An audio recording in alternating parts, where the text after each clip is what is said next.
One of the exciting things coming up that I get to share with you, July 13th, mark it on your calendar, we're gonna celebrate baptism. We have one, maybe two, who are ready to be baptized, and so we're really excited about that.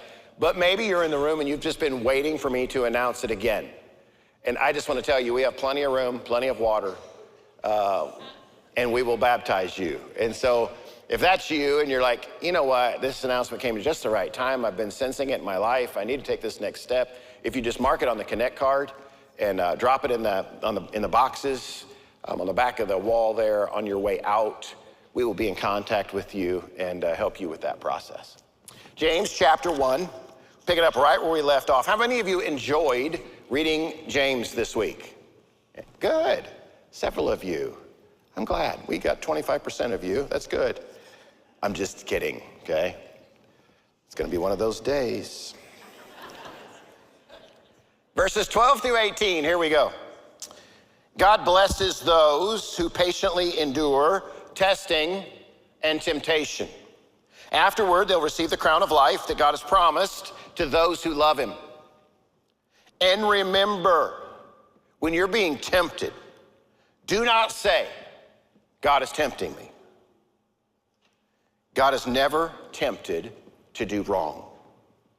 And he never tempts anyone else. Temptation comes from our own desires, which entice us and drag us away.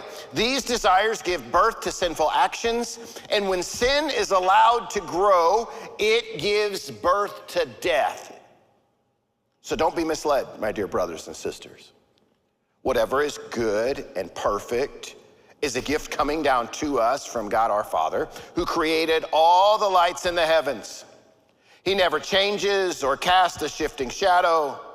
He chose to give birth to us by giving us his true word. And we, hear this line, this is important. And we, out of all creation, became his prized possession. Isn't that good to know? You are his prized possession. I want to start with just a line that is in here that I thought was really important and that we unpack it just a little bit. And it's very straightforward. And it says this, do not say God is tempting me. I like that line. Do not say God is tempting me. I wonder if in this moment he's speaking to a group of people who are in a difficult place, who are experiencing trials of many kinds. And he's saying, be careful who you blame in these places. Be careful who you blame and who you assess ownership to of the hard times in which you find yourself in. It's easy, isn't it, to blame God for things? I think I've shared this with you before, but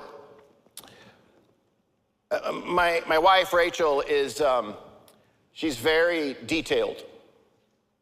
I mean, I think I'm a little detailed, but she is detailed. She makes me look like I don't have a detail in my, in my toolbox. And so there are times like, and I love the fact that she's detailed most of the time. And I'd tell you this, there's times, here's how it plays out.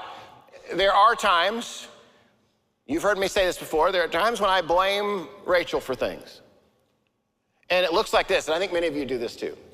Maybe you have someone that you live with, it sounds like Rachel. Anybody? Oh yeah, oh. You're like, put the hand down, I saw that. So there are times, right? I love that there's order in my house. I love that things are in the right place. I love that, I can walk in and it's very consistent for the most part. But here's what's hard, because sometimes I walk in and say I have my wallet in my hand, right? Or say whatever I have in my hand, I'll just set it down because I'm just walking in the house. You have to be careful where you sit things. Because in the midst of order, sometimes those things get dropped in a drawer. Because you can't leave things out, right? And if you leave it out, that's your fault. Put it away. And so anytime something comes up missing, you know what I automatically go to? It's Rachel's fault. It's always Rachel's fault.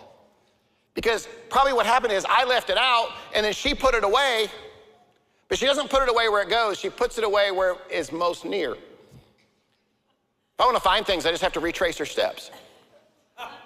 Right? Am I speaking the truth? Yes.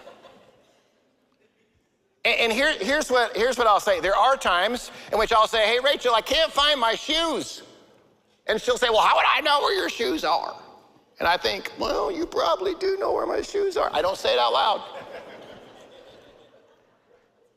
And then I'll go out to the garage and I find my shoes and I realize, oh yeah, I put my shoes there. And sometimes I forget to go tell her that I actually found them and I put them there. Forget might be the wrong word. You hear me? Because I don't know, it's easier to blame her.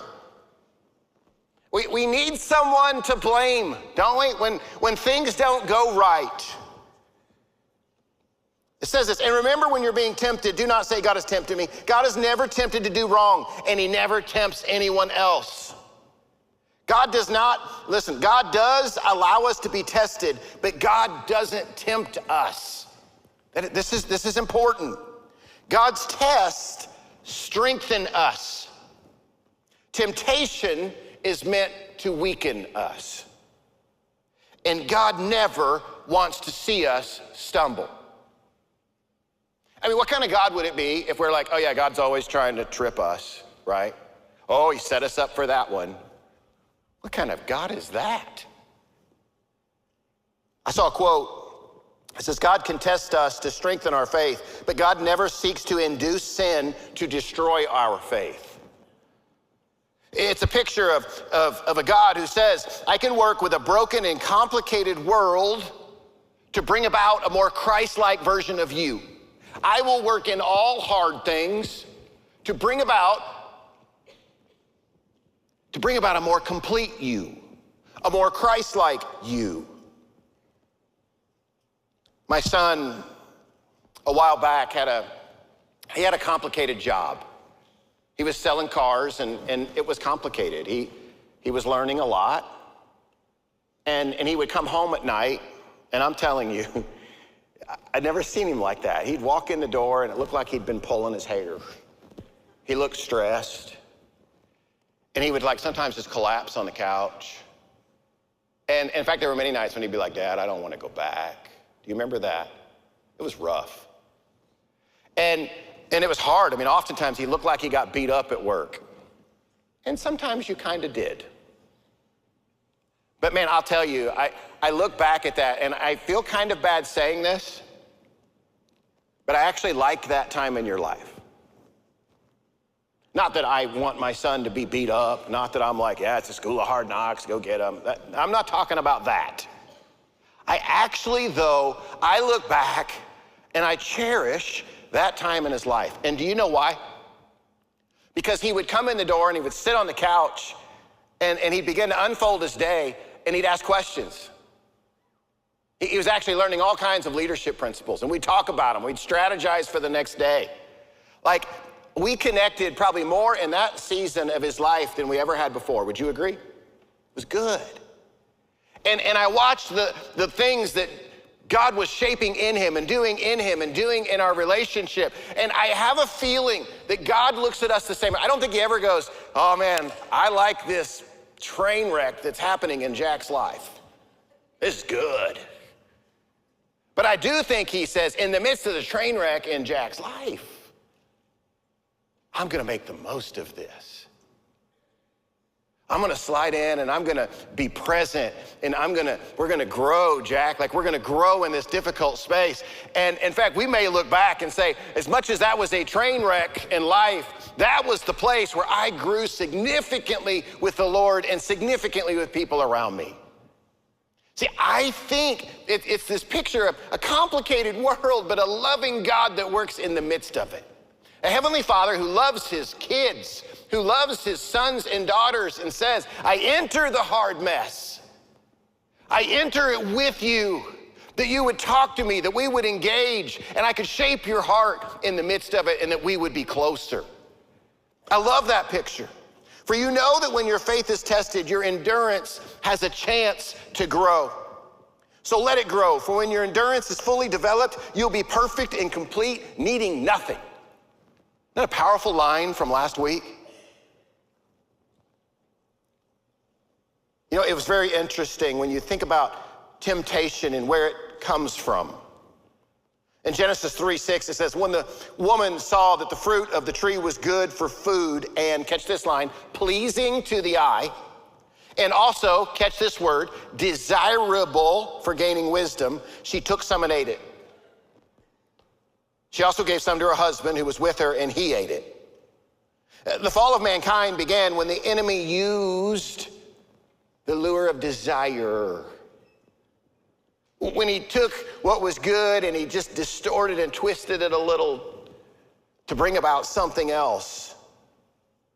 So here's the question. Where's this temptation come from? If God is saying, don't blame me. And it's right there in the passage and it's really clear. In James 1:14, here's what it says. Temptation comes from our own desires, which entice us and drag us away. That's pretty clear, right? Temptation comes from our own desires. When good desires, and you need to hear this, desires on their own are good. But when good desires go unchecked, they can wreck us. We're not made to be ruled by what we crave. Play this out with me for a bit. One of the things that at my house, we're in a rhythm right now of we like Andes a lot. Anybody like Andes? Oh yeah, see now you're like, okay, I'm ready to participate. I'm in on Andes. And I messed it up in the first service. I said Andes ice cream. Somebody was like, oh no, it's not ice cream, it's custard. My fault. All tastes the same to me. But we like Andes. Butterscotch, Butterfinger. I'll see you all there right after this service. But here's the thing, I can do it once in a while, but my kids like to go a lot. And sometimes I just want to say, my metabolism is different than yours. I can't do it every day. I can do it once a week. Maybe twice, let's not tell mom. But here's the deal, right? Andes is really, really good. But if you do it every day, it's a problem. Or think about this, think about stuff. There's nothing wrong with stuff. There's nothing wrong with liking nice things. But when nice things take too much precedence in our lives, those are called idols. You see what I'm saying? What starts off good, a little too much of it becomes bad. Think of sexuality. The desire for our spouse within the context of marriage is beautiful and healthy. The distortion of that desire occurs when we move it outside of marriage, which is known as adultery. There's like this fine line. It's like a fine line where it's all good and then it's all bad. Oh, it's good. It's terrible. See, God has given us good desires, but the enemy wants to distort those into something bad. I love this line. It's actually from the ESV version. It says this, but each person is tempted when he is lured. You see that word? Lured and enticed by his own desire. When you think lured, think fishing. A fishing lure. How many of you like to fish? How many people like to fish? Good. I grew up fishing, had a pond, and I wasn't ever a very good fisherman, but I loved doing it. I loved casting. Oh, I would cast a lot. I just didn't catch much fish. When I moved back to Salem, Illinois to pastor the church, there was a lot of men who went to the church who had boats. I mean, these guys, they loved to fish. One of them was a cousin of mine that I grew up with, and so periodically, his name was Ben, and he would say, hey, Kevin, this week, what do you think? Tuesday morning, 5 a.m.? And I'd be like, yeah, let's do it. So I'd load my cooler up with Mountain Dew, I'd grab my poles and my tackle box, and I'd jump on that boat, and we'd go out there to be like glass in the morning. We get out to the spot and we're both casting.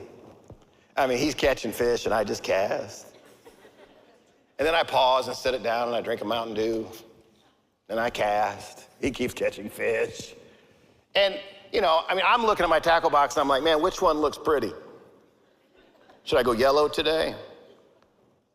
Maybe I should go with this brown guy over here with the big spoon on his nose. I'm going him. He didn't think that way. And so after a couple hours of, you know, watching all the fun happen at the other end of the boat, I'll say, hey, Ben, why don't you help me out? What should I have on here? And, you know, you'd think he would just go, yo, Kevin, I just kind of like the orange stuff. No, he's a real fisherman. See, he takes into account the temperature outside, the water temperature, the depth, sunny versus overcast, murky versus clear.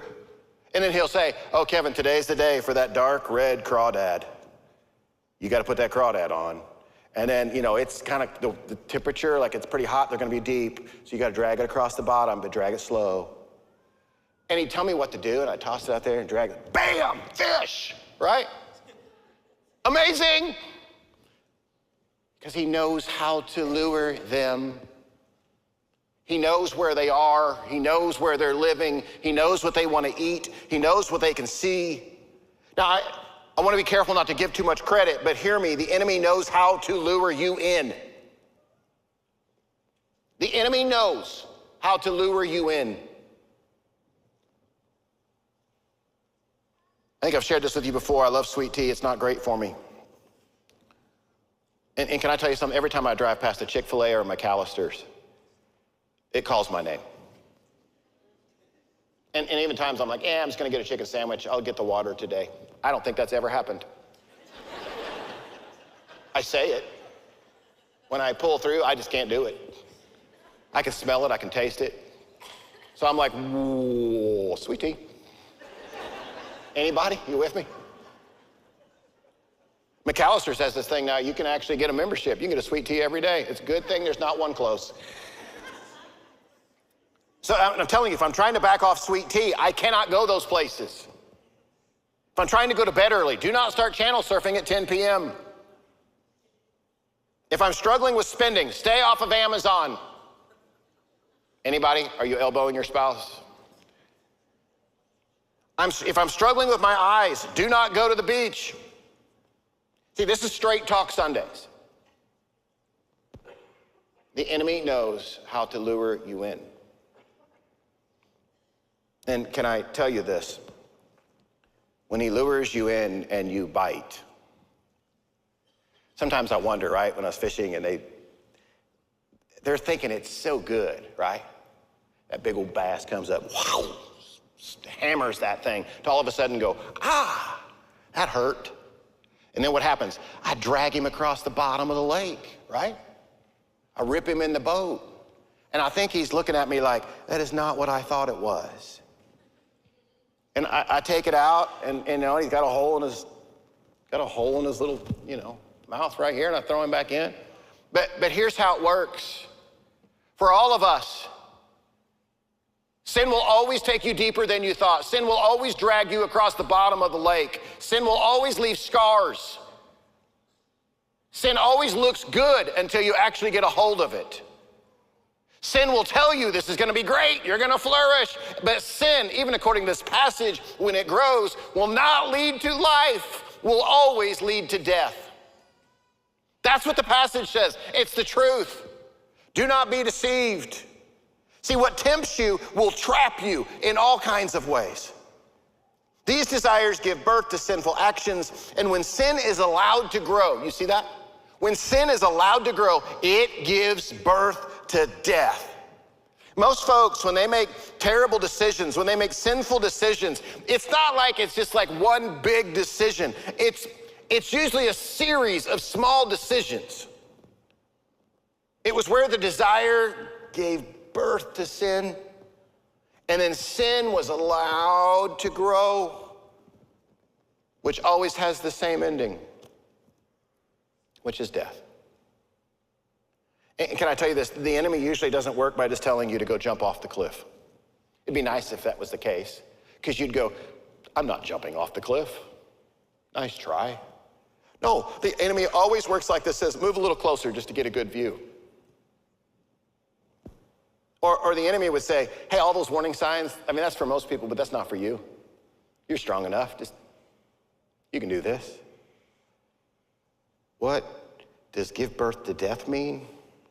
I'm not talking about just physical death. I'm talking about the opposite of living life to the fullest. Like I think death looks like that because of the decisions that we've made, that we live in the shadows. We live hiding what's really happening in our life. We live with guilt and shame. We live settling for less. Joy and peace are non-existent.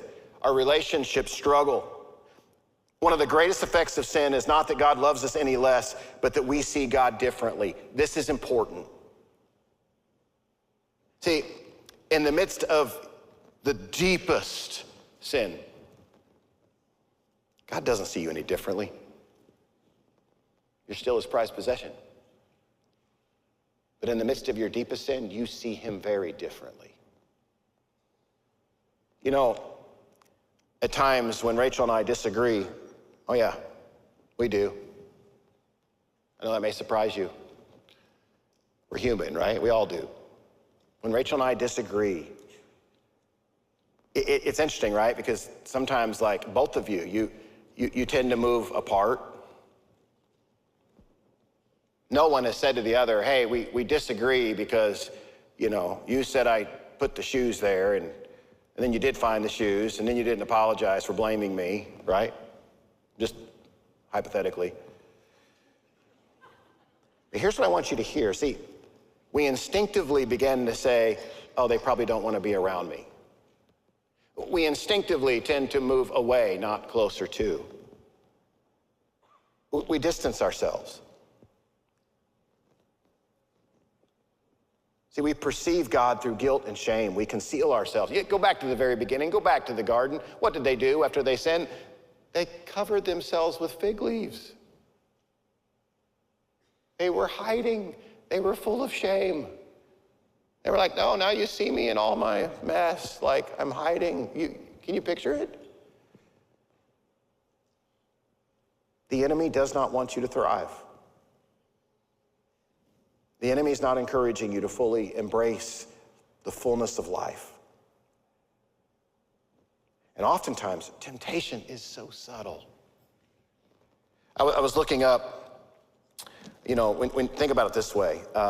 If you were to go over to the airport today and you were to fly to Rome, and doesn't that sound fun? Anybody going today? You're flying to Rome. If you are 5 degrees off, and I just want to put a picture up here. That doesn't look like much, does it? I mean, it's not much if I'm walking to the back of the room. But if you're flying to Rome and for whatever reason the pilot is 5 degrees off, you end up in North Africa. You land in Tunisia. It's truth. And I have a feeling when you land in Tunisia, you're like, how did I thought I was going to Rome. But see, compromising to temptation always takes us to places we were not planning to be. It will always drop us off at places that we're like, this is not what I had in mind. But here's the good news. I love how this passage ends. Verses 16 through 18. So don't be misled, my dear brothers and sisters. Whatever is good and perfect is a gift coming down to us from God our Father, who created all the lights in the heavens. He never changes or casts a shifting shadow. He chose to give birth to us by giving us his true word. And we, out of all creation, became his prized possession. Man, this is important. It doesn't matter how far you have been drugged to the depths of the sea with the lure in your mouth. It doesn't matter how scarred you are. It doesn't matter how messed up you are. It doesn't matter how distant you feel. You are his prized possession. Every one of you. He doesn't see you like you see yourself. Would you just believe his word? You are his prized possession. And even in the midst of the wreck, and even in the midst of sin, can I tell you what God did? He sent his son to be among us, to enter the mess, to die for us, so that the mess would not have power anymore, but we would have a way to be in relationship. It's beautiful. So it's even as much as James, he's shooting straight. He's saying this temptation thing is a big deal, and it will take you further than you imagine. It will wreck your life, but the good news is, when it comes to Jesus, you are his prized possession. And can I tell you what he's waiting for? He's just waiting for you to turn around and make a move towards him. You may feel like he's so far away. Can I tell you, he's right next to you. And he's inviting you. He says, I am the God who created all the heavenly lights. And so no matter how deep you feel you are in the shadow, I am the one who can turn the lights on. And when I turn the lights on, you may say, I feel so exposed, but can I tell you this? Even in your greatest sin, he looks at you and he sees his loved son and daughter. I mean, where else do you find that in the world? Good news. I'm going to ask our worship team to come. Relentless is going to come, and they're going to sing this song. And man, I just want to give you a chance this morning. I don't know. There could be 100 different things going on in this room. But my invitation to you would be to turn to a good God who sees you as his prized possession. Why would you settle for less? If you, even today, if you have woken up to realize you are in a place that you never thought you would be, that somewhere along the line, 5 degrees off or 10 degrees off, and you would say, man, how did I get here? I never thought I would be this deep. I never thought I'd be this scarred. I never thought that.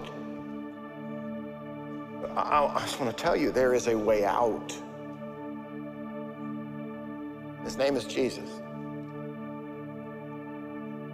And he extends an invitation to all of his children to say, I have something better for you. Just this week, I met somebody on the golf course, and as I listened to them, it was somebody I didn't know.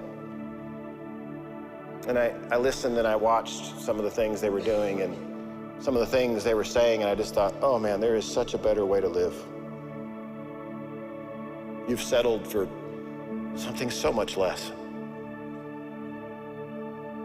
I don't know if he knew the truth or not, but we do. We do. And we have an opportunity for something different. Would you turn to him today? You can pray in your seats. You can pray at an altar. And I want to invite you to encounter him today. Say yes to whatever he's inviting you to. Can we do that?